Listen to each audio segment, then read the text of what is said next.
আসসালামু আলাইকুম, কেমন আছেন সবাই? আশা করি সবাই অনেক ভালো আছেন, সুস্থ আছেন। আলহামদুলিল্লাহ আমিও ভালো আছি।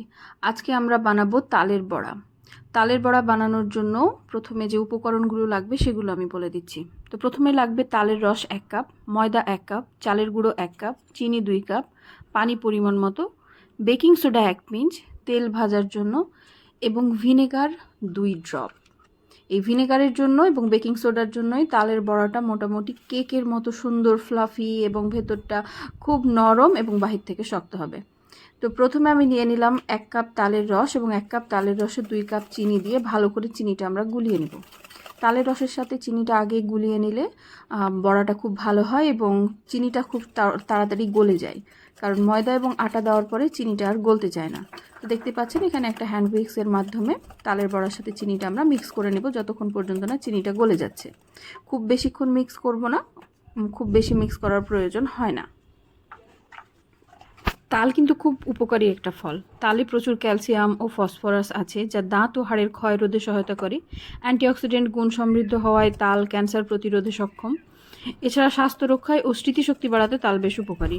তালে আছে ভিটামিন বি, তাই ভিটামিন বি এর অভাবের রোগ প্রতিরোধে তাল ভূমিকা রাখতে পারে। তো এখন আমার চিনিটা মিক্স করা হয়ে গেছে। আমি এখন চিনিটা মিক্স করার পরে স্বাদটা দেখলাম যে মিষ্টিটা ঠিক মতো হয়েছে কিনা। তারপরে দিয়ে দিলাম প্রথমে 1 কাপ চালের গুঁড়া। চালের গুঁড়া দেওয়ার পরে সেটাকে ভালো করে আমরা হ্যান্ড হুইস্কের মাধ্যমে মিক্স করার চেষ্টা করেছি, কিন্তু শেষ পর্যন্ত হয়নি, হাত লাগাতেই হয়েছে। তো আপনারা প্রথম থেকে হাত ব্যবহার করবেন, হাত দিয়ে মিক্স করবেন, ভালো হবে। হাত দিয়ে ভালোভাবে মথে মেখে একদম ফেটাতে হবে অনেকক্ষণ পর্যন্ত। যদি তালের মিশ্রণটাকে ফেটানো যায় তাহলে মিশ্রণটা যতটা নরম হবে তালের বড়াগুলো ততটাই ভালো হবে। একদম ভেতর থেকে নরম এবং বাহির থেকে ক্রিস্পি হবে এবং খেতেও খুব মজাদার লাগবে, মনে হবে কেক খাচ্ছি, তালের কেক। এবার দিয়ে দিলাম পরিমাণ মতো পানি। মোটামুটি 1/4 কাপ পরিমাণ পানি আমি প্রথমে দিয়েছি, তারপরে আবার 1/4 কাপ মতো পানি দিলাম। আপনারা পানি একবারে দিবেন না, বারবারে দিবেন। দরকার হলে 2 বার বা 3 বারে দিবেন, যতক্ষণ পর্যন্ত না টেক্সচারটা হচ্ছে যে খুব বেশি পাতলাও হবে না আবার খুব বেশি মোটাও হবে না। আমি যেভাবে করছি এভাবে যদি ফলো করেন তাহলে দেখবেন যে যে মিশ্রণটার টেক্সচারটা কেমন, খুব বেশি পাতলাও না আবার খুব বেশি ঘনও না। তো দেখে এখন দিয়ে দিলাম বাকি যে ইয়াটা ছিল, চালের গুঁড়াটা ছিল। বাকি চালের গুঁড়াটা দিয়ে ভালোভাবে আমরা এখন মিশ্রণটাকে মাখিয়ে নেব। এই যে হ্যান্ড হুইস্ক দিয়ে মাখাতে খুব সমস্যা হচ্ছিল, যার কারণে আবার পানি দিলাম। পানি দেওয়ার পর আমি হাত দিয়ে ভালো করে মথে নিব যেন মিশ্রণটা ভালো মতো ফ্লাফি হয়ে যায়। অনেকক্ষণ পর্যন্তই, মোটামুটি 4-5 মিনিট মতো মিশ্রণটাকে মাখাতে হবে। মিশ্রণ ভালো মতো মাখানো না হলে আমি আবারও বলছি তালের বড়া ভালো হবে না।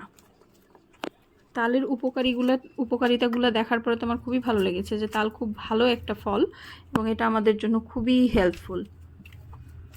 এই যে এইভাবে হাত দিয়ে বারবার ঘুরিয়ে তালের মিশ্রণটাকে ভালো করে মাখাতে হবে যেন কোনো প্রকারের কোনো লাম্পস না থাকে। এই যে চিনি যেন গোটা না থাকে বা ময়দা গোটা না থাকে, কোনো লাম্পস না থাকে। ওই লাম্পসটা থাকলে ওটাই যে কোনো একটা বড়ার মধ্যে পড়বে আর বড়াটা ভালো হবে না।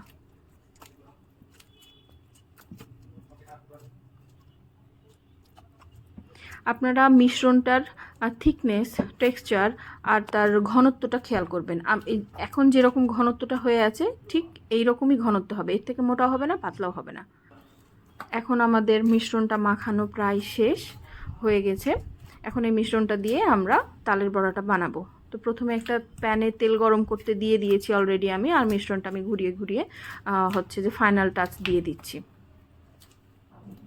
এই পর্যায়ে আপনারা মুখে দিয়ে একটু দেখে নেবেন যে চিনির পরিমাণটা ঠিক আছে কিনা, মিষ্টির পরিমাণটা ঠিক আছে কিনা। আপনাদের কাছে যদি মিষ্টি বেশি মনে হয় তাহলে সেক্ষেত্রে একটু তাল বা একটু হচ্ছে ময়দা মিশাতে পারেন, আর যদি বেশ কম মনে হয় তাহলে আবার চিনি দিয়ে দিবেন। এখন দিয়ে দিলাম just pinch baking powder. Baking powder দিবেন, বেকিং পাউডার দিলে কম দিবেন, বেকিং সোডা দিলে হচ্ছে যে আরও কম দিবেন। তারপরে দিয়ে দিলাম একটু ভিনেগার এবং বেকিং পাউডার একসাথে আসলে কিন্তু একটা বাবলস তৈরি হয়। এটার জন্যই হচ্ছে ভেতরে খুব জালিদার একটা বড়া তৈরি হবে, ভেতরটা খুব নরম হবে, একদম স্পঞ্জ বলের মতো। আপনি চাপলে বড়াটা ছোট হয়ে আসবে এবং ছেড়ে দিলে বড় হবে।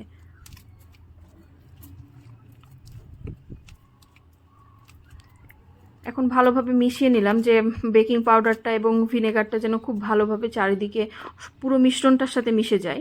তারপরে দেখলাম যে একটু মিশ্রণটা টাইট হয়ে যাচ্ছে। মিশ্রণটা টাইট হয়ে যাওয়ার কারণে বড়াগুলো শক্ত হয়ে যেতে পারে, ভেতরে একটা গোটা হয়ে যেতে পারে। তাই আবার সামান্য 2 টেবিল চামচ মতো পানি দিয়ে মিশ্রণটাকে আমি নরম করে নিলাম এবং খুব ভালোভাবে হাত দিয়ে ঘুরিয়ে ঘুরিয়ে ঘুরিয়ে ঘুরিয়ে মিশ্রণটাকে নরম করতে হবে।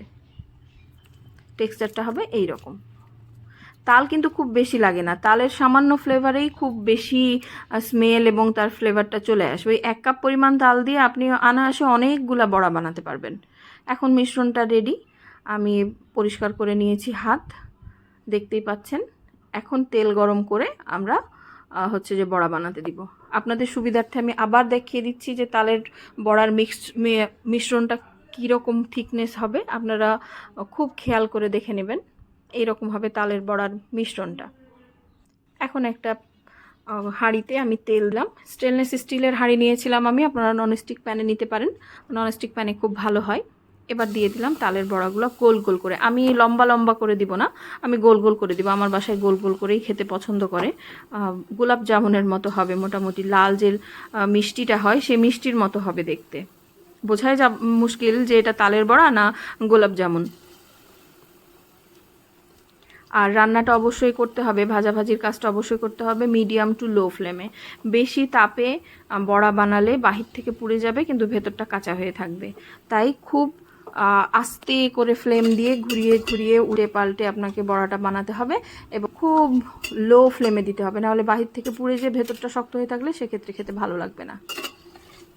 এখন দেখতেই পাচ্ছেন যে খুব হালকা হাতে আমি ঘুরিয়ে ঘুরিয়ে সেগুলো বড়াগুলোকে ভাজছি। একবারে বেশি বড়া দিবেন না। একবারে যদি একদম পুরো কড়াই ভর্তি করে দিয়ে দেওয়া হয় তাহলে তেলও বেশি লাগবে, আবার বড়াগুলো ভালোও হবে না, একটার সাথে একটা গায়ে গায়ে লেগে যাবে, সাইজগুলো সুন্দর হবে না, গোল গোল হবে না। চেষ্টা করবেন এই পরিমাণ বড়াগুলো 3 বার ব্যাচে বা 4 বার, প্রথম ব্যাচ, দ্বিতীয় ব্যাচ, তৃতীয় ব্যাচ, চতুর্থ ব্যাচ, এইভাবে 3 বারে ভাজার। এখন হয়ে গেছে, বড়াটা প্রায় ভাজা হয়ে গেছে। আপনারা যদি কেউ কম ভাজা খেতে চান তাহলে এইভাবে তুলে নিতে পারেন। আমার বাসায় আর একটু লাল পছন্দ করে, তাই আমি আবার আর একটু লাল করে তারপরে ভেজে তুলে নেব।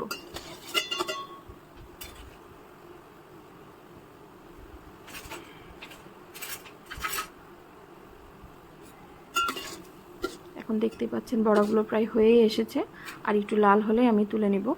আমার ভিডিওগুলো যদি আপনাদের ভালো লাগে তাহলে অবশ্যই কমেন্ট সেকশনে আমাকে জানাবেন আমার ভিডিওগুলো কেমন হচ্ছে, রান্নাগুলো কেমন হচ্ছে। আর আমার চ্যানেলটি অবশ্যই সাবস্ক্রাইব করে দিবেন, লাইক করে দিবেন, কমেন্ট করে দিবেন, শেয়ার করে দিবেন এবং আমার পাশে থাকবেন। আমার চ্যানেলটা তাহলে গ্রো করবে, আমার খুব ভালো লাগবে। আপনাদের একটা লাইক, কমেন্ট, শেয়ার আমাকে অনেক অনুপ্রেরণা জাগায় পরের ভিডিওটা বানানোর জন্য। আমার রান্না খুব ভালো লাগে এবং রান্নার ভিডিও করতে আরও ভালো লাগে। অনেক ধরনের রান্না আমি জানি, পারি বা আমার ভালো লাগে, নতুন নতুন রান্না তৈরি করতেও ভালো লাগে। আপনাদের ইন্সপিরেশন পেলে আমি আরও ভালো ভালো রান্না করতে পারবো, দেখা যাচ্ছে আরও দেশি বিদেশি রান্না আমি করতে পারবো। বড়াগুলো হয়ে গেছে, প্রথম ব্যাচের বড়াগুলো আমি সার্ভ করে দেখাচ্ছি। এই যে দেখুন, বড়ার ভেতরটা একদম ডোনাট বা কেকের মতো সুন্দর নরম হয়ে আছে, আর বাহির থেকে একদম ক্রিস্পি হয়ে আছে। আর এই যে কতটা স্পঞ্জি হয়েছে একবার খেয়াল করে দেখুন। এটা কিন্তু শুধুমাত্র এই ভিনেগার আর বেকিং পাউডার দেওয়ার জন্য। আপনারা বেকিং সোডা বা বেকিং পাউডার যে কোনো একটা ইউজ করতে পারেন, কোনো সমস্যা নেই। একদম ফ্লাফি এবং একটা স্পঞ্জি বলের মতো হয়েছে।